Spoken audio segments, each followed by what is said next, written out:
이 이야기는 병원에서 절대 꺼내지 않는 이야기입니다. 왜냐하면 그들이 이미 수십 년간 환자들로부터 벌어들인 막대한 돈이 한순간에 끊겨버리기 때문입니다. 안녕하세요. 저는 올해 89살, 신장내과를 60년 동안 파고든 김동환입니다. 제 진료실에는 매일 소변 거품과 부종으로 찾아오시는 분들이 오십니다. 저는 지금까지 수천 명의 환자분들이 투석비와 약값으로만 수백억 원을 쓰는 것을 지켜봐 왔습니다. 하지만 제가 오늘 말씀드릴 방법을 따라하신다면 병원비는 절반으로, 약값도 절반으로 줄어들 것입니다. 저 역시 70살 무렵 제 친동생이 급성 심부전으로 쓰러지는 모습을 보며 절망의 나락에 떨어졌습니다. 아침엔 형제의 무력감에, 저녁엔 의사로서의 자책에 하루가 무너졌습니다. 그 후 10년간의 임상 연구와 현장 실험 끝에 수술이나 약 없이도 가능한 생활 처방의 힘을 발견했습니다. 책이 아니라 제 몸과 3,000명이 넘는 환자분들의 사례로 직접 증명했습니다. 지금 저는 89살의 나이에도 크레아티닌 수치가 정상이고 제가 돌본 환자분들 중 80% 이상에서 동일한 변화를 확인했습니다. 작은 식습관 변화와 간단한 생활 수칙들이 모여 이런 결과를 만들어낸 것입니다. 오늘은 4가지 핵심 주제와 거품료 해석법, 식탁관리법, 천연신장보호제를 다룹니다. 처음부터 끝까지 보셔야 전체 효과를 얻을 수 있습니다. 한 번에 듣기 어려우시다면 라디오처럼 틀어놓고 반복적으로 들어보시는 것도 좋습니다. 본격적인 내용을 시작하기 전에 혹시 지금 어디에서 보고 계신가요? 집 거실인지 병원 대기실인지 댓글로 알려주세요. 그리고 소변 거품이나 발목 부종 같은 증상이 있으신지도 남겨주세요. 이 영상에 좋아요와 구독 눌러 주신 분들께는 60년 경력의 은퇴의사인 제가 직접 댓글로 개인 맞춤 조언을 드리겠습니다. 오늘 내용을 끝까지 들으시면 콩팥 건강을 지키는 평생 습관을 완전히 체득하실 수 있습니다. 여러분은 변기에 소변을 볼 때 거품이 생기는 것을 보신 적이 있나요? 대부분은 그냥 지나치지만 이 거품이야말로 콩팥이 보내는 가장 명확한 신호입니다. 소변의 거품은 크게 두 종류로 나뉩니다. 첫 번째는 물의 낙차나 속도 때문에 생기는 일시적 거품입니다. 이건 1분 내로 사라지죠. 하지만 5분에서 10분이 지나도 가라앉지 않는 거품은 단백질이 새어나오는 단백뇨일 가능성이 높습니다. 단백질은 비누거품처럼 표면 장력을 낮춰 거품을 오래 남기기 때문입니다. 쉽게 설명하면 설거지할 때 세제가 섞인 물이 계속 거품을 내는 것과 같은 원리죠. 콩팥은 우리 몸의 정수기 역할을 합니다. 혈액 속 노폐물은 걸러내고 필요한 영양분은 다시 흡수하는 정교한 역과 시스템이에요. 2020년 미국 신장학회 연구에 따르면 지속적인 단백뇨를 보이는 환자의 90%가 10년 내 투석이나 신장 이식이 필요했습니다. 반면 조기에 발견해 생활 습관을 개선한 그룹은 단 20%만이 같은 경과를 보였죠. 콩팥의 여과막이 손상되면 본래 빠져나가면 안 되는 단백질까지 소변으로 새어나갑니다. 이것이 바로 거품의 정체입니다. 거품료와 함께 발목이나 눈두덩이 붓고 혈압이 오르며 극심한 피로감이 몰려온다면 그건 콩팥이 지금 당장 도와달라고 보내는 마지막 구조 신호입니다. 그렇다면 집에서는 어떻게 확인할 수 있을까요? 아침 첫 소변을 투명한 컵에 받아 5분 후 거품이 남는지 관찰해 보세요. 발목 복사뼈 위쪽을 손가락으로 눌러 자국이 남는지도 확인해야 합니다. 집에 혈압계가 있다면 아침과 저녁 수치를 기록해 두세요. 병원 진료를 받기 전에는 이틀간의 소변 사진, 혈압 기록표, 현재 복용 중인 모든 약 리스트를 준비하시면 됩니다. 집에서 실천할 수 있는 기본 관리법도 있어요. 물은 한 컵을 3번에 나눠 천천히 마시고 짠 반찬 대신 데친 채소를 한 젓가락씩 드세요. 식사 후 10분 걷기로 혈류를 개선하는 것도 중요합니다. 다만 하루만 거품이 심했다가 사라졌다면 탈수나 격한 운동 때문일 수도 있어요. 하지만 사흘 이상 반복된다면 지체 없이 검사를 받으셔야 합니다. 특히 소변에 피가 섞이거나 콜라색으로 변하고 열이 나며 옆구리에 통증이 있다면 응급실로 가세요. 거품료는 단순한 증상이 아닙니다. 콩팥 건강의 바로미터이자 우리가 놓치기 쉬운 생명의 경고등이에요. 하지만 이제 여러분은 이 신호를 읽을 수 있게 되었습니다. 거품료를 확인하는 방법을 알았다면 이제 근본 원인인 식습관을 점검해야 합니다. 콩팥은 혈관의 거울이라고 불립니다. 혈관이 건강해야 콩팥도 건강하고 혈관이 망가지면 콩팥도 함께 무너집니다. 그리고 이 혈관 건강을 좌우하는 가장 중요한 요소가 바로 우리가 매일 마주하는 식탁 위의 나트륨, 인, 칼륨입니다. 먼저 나트륨 이야기부터 해보겠습니다.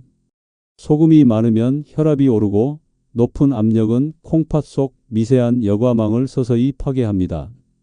세계보건기구는 하루 소금 5g 이하, 즉 나트륨 2g을 권장합니다. 그런데 이게 얼마나 적은 양인지 아세요? 된장국 반 그릇과 김치 3쪽만 먹어도 하루 허용량을 다 채웁니다. 2023년 서울대학교 의과대학 연구팀이 발표한 자료를 보면 한국인의 평균 나트륨 섭취량은 세계보건기구 권장량의 2배가 넘습니다. 특히 60세 이상에서는 3배까지 초과하는 경우가 많았어요. 이런 분들은 10년 내 만성심부전 발병률이 일반인보다 4배 높았습니다. 두 번째는 인입니다. 인은 우리가 잘 모르는 숨은 적이에요.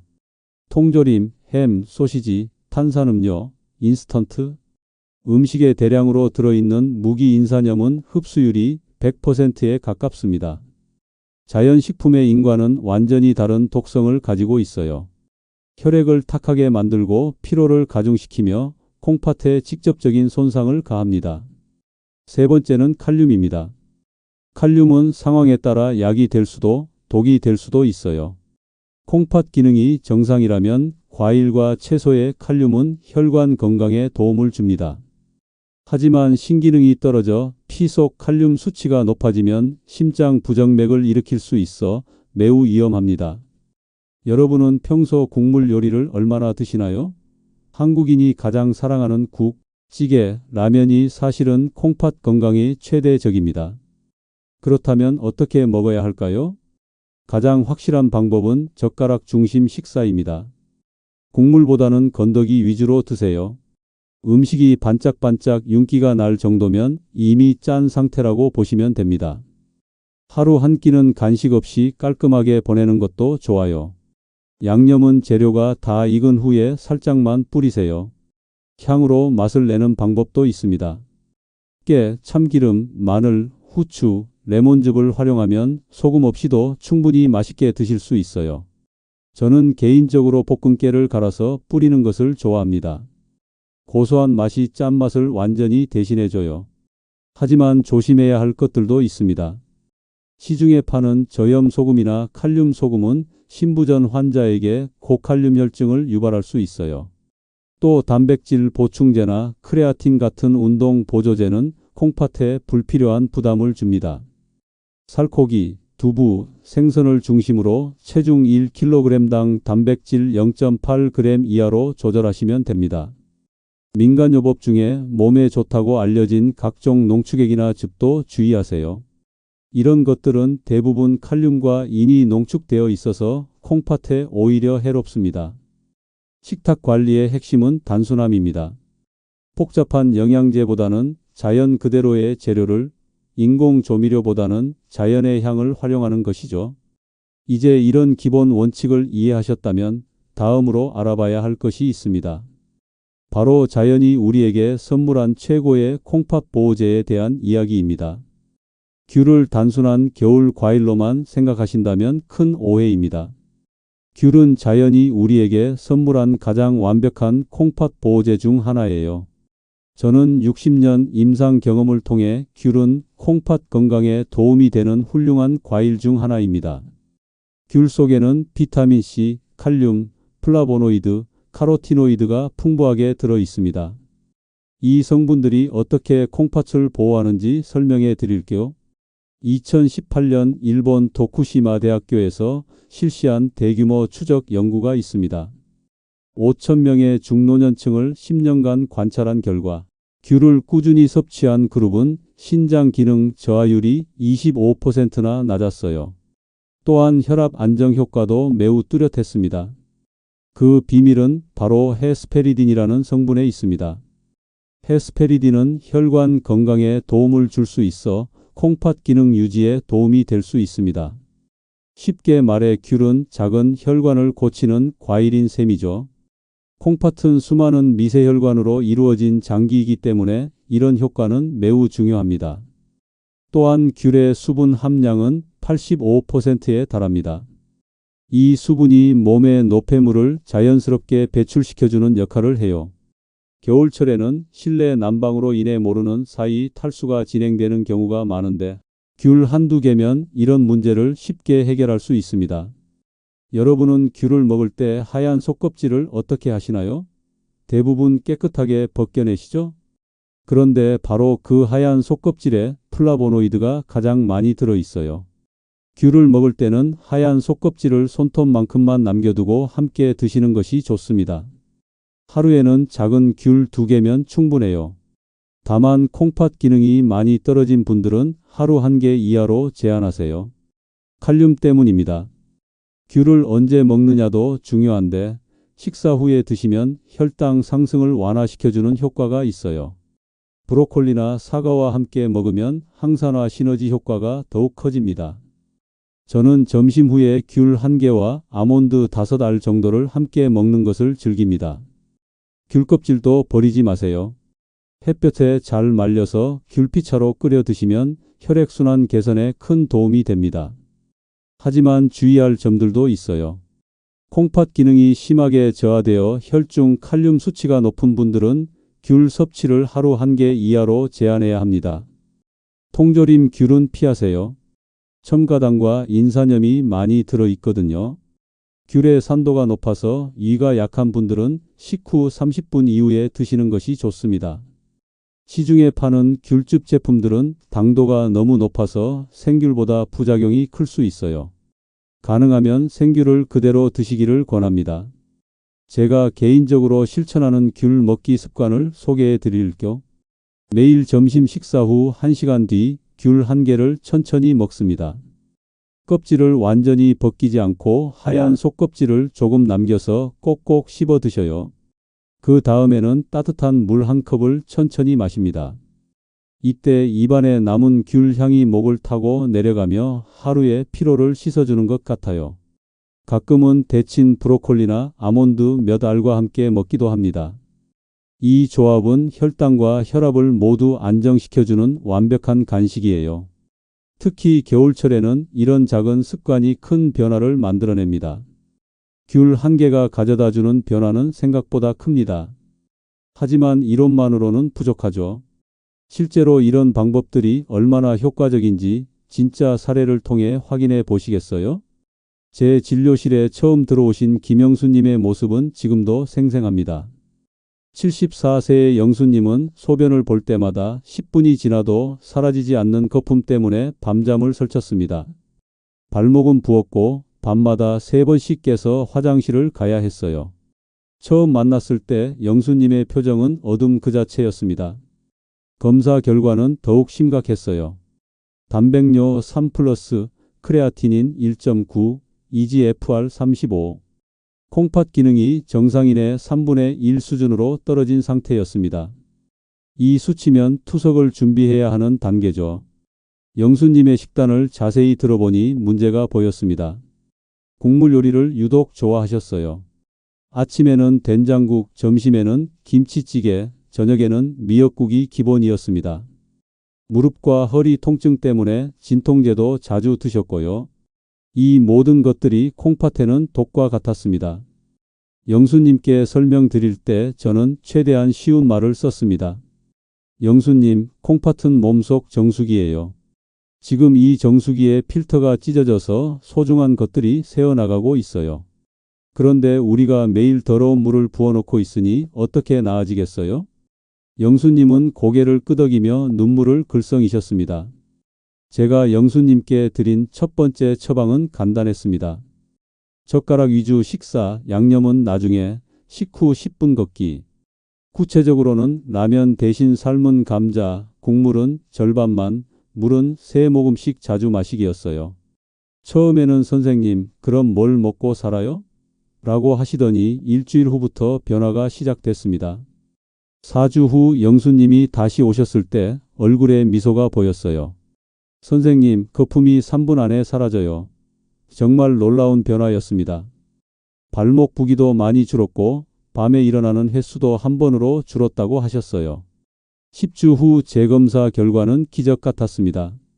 혈압이 132에 78로 안정됐고 EGFR도 42로 개선됐어요.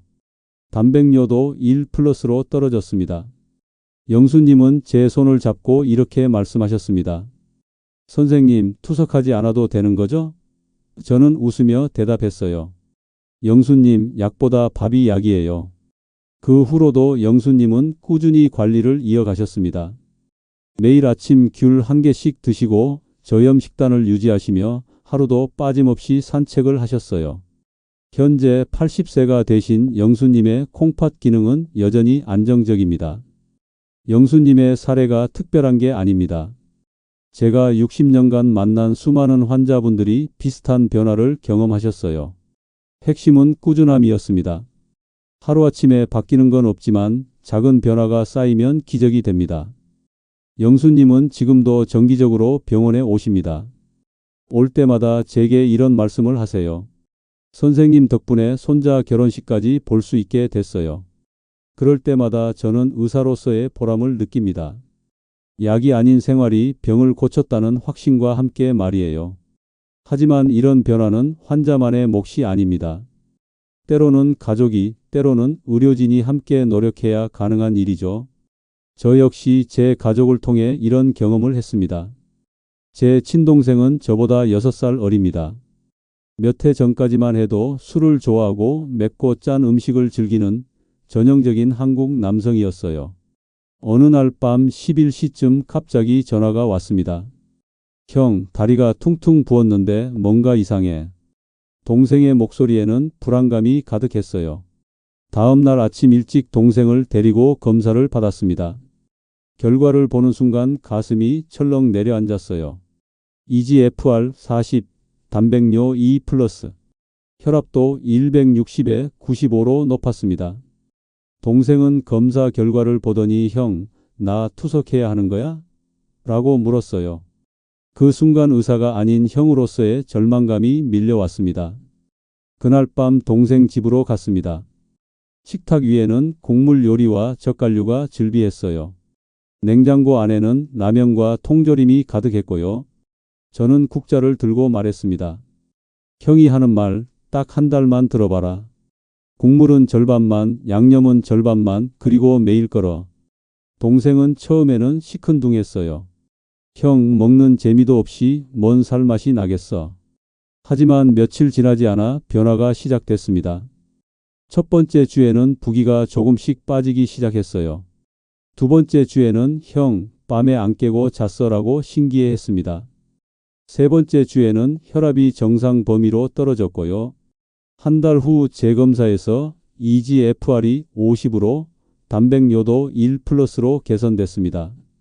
가장 기억에 남는 순간은 한 달 반쯤 지났을 때였어요. 동생이 제게 전화를 걸어 형, 오늘 계단 올라가는데 숨이 안 찼어 라고 말했을 때입니다. 그 목소리에는 희망이 가득했어요. 저는 그때 깨달았습니다. 의사로서 환자를 치료하는 것과 가족으로서 보살피는 것은 전혀 다른 감정이라는 걸 말이에요. 그 후 동생은 매일 아침 물 7잔 마시기, 식사 후 산책하기, 짠 음식 줄이기를 철칙으로 삼았습니다. 특히 매일 아침 귤 1개를 꼭 챙겨 먹으며 이렇게 말하곤 했어요. 형, 이게 약보다 낫네. 지금 동생은 73입니다. 콩팥 기능은 여전히 안정적이고 혈압약도 절반으로 줄였어요. 가끔 만나면 제게 고맙다는 인사를 하는데 저는 오히려 동생에게 더 많이 배웠습니다. 가족의 사랑이 얼마나 강력한 치료제가 될 수 있는지를 말이에요. 동생의 회복 과정을 지켜보며 저는 확신했습니다. 콩팥을 살리는 건 복잡한 약이나 비싼 치료가 아니라 일상의 작은 선택들이라는 것을요. 그리고 그 선택을 지속할 수 있게 해주는 건 바로 사랑하는 사람들의 격려와 응원입니다. 이제 이론도 사례도 충분히 말씀드렸습니다. 그렇다면 실제로 우리가 매일 실천할 수 있는 구체적인 방법들을 정리해 볼까요? 60년간 수많은 환자분들을 만나며 정리한 콩팥 건강의 핵심은 단순합니다. 복잡한 치료법이 아닌 5가지 기본 습관만 지켜도 콩팥은 스스로 회복할 힘을 찾습니다. 첫 번째는 식사 후 10분 걷기입니다. 식후 혈당이 급격히 오르면 콩팥 혈관에 무리가 갑니다. 하지만 10분만 천천히 걸어도 혈당 상승이 완만해지고 혈액순환이 개선돼요. 계단을 오르내리거나 집 앞을 한 바퀴 도는 것만으로도 충분합니다. 비가 와서 밖에 나갈 수 없다면 실내에서 제자리 걸음을 해도 됩니다. 두 번째는 하루 물 7에서 8잔 한 번에 3모금씩 마시기입니다. 갈증이 날 때까지 기다리지 마세요. 콩팥은 지속적인 수분 공급이 필요한 장기거든요. 한 번에 많이 마시면 오히려 부담이 되니 조금씩 자주 드시는 게 중요해요. 찬물보다는 미지근한 물이 좋고 식사 중에는 물을 적게 마시고 식사 전후에 충분히 드세요. 세 번째는 소금 대신 레몬, 후추, 허브로 간 맞추기입니다. 처음에는 밍밍하게 느껴지지만 2주만 지나면 자연스러운 맛에 익숙해집니다. 레몬즙 몇 방울이면 어떤 요리도 상큼해지고 후추와 마늘은 감칠맛을 더해줘요.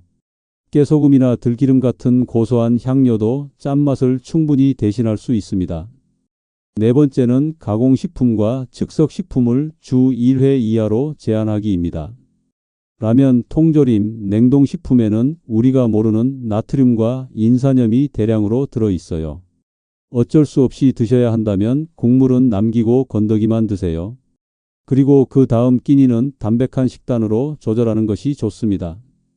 다섯 번째는 잠자기 3시간 전부터 수분 제한입니다. 밤늦게 물을 많이 마시면 콩팥이 밤새 일해야 하고 자주 깨서 화장실을 가게 됩니다. 숙면은 콩팥 회복에 필수적이니 저녁 7시 이후로는 물을 조금씩만 드세요. 이 5가지 습관 중에서도 가장 중요한 건 꾸준함입니다. 하루 이틀 열심히 하다가 포기하는 것보다는 60%라도 매일 지속하는 게 낫습니다. 완벽하지 않아도 됩니다. 조금씩 천천히 하지만 포기하지 않고 계속하는 것이 진짜 비결이에요.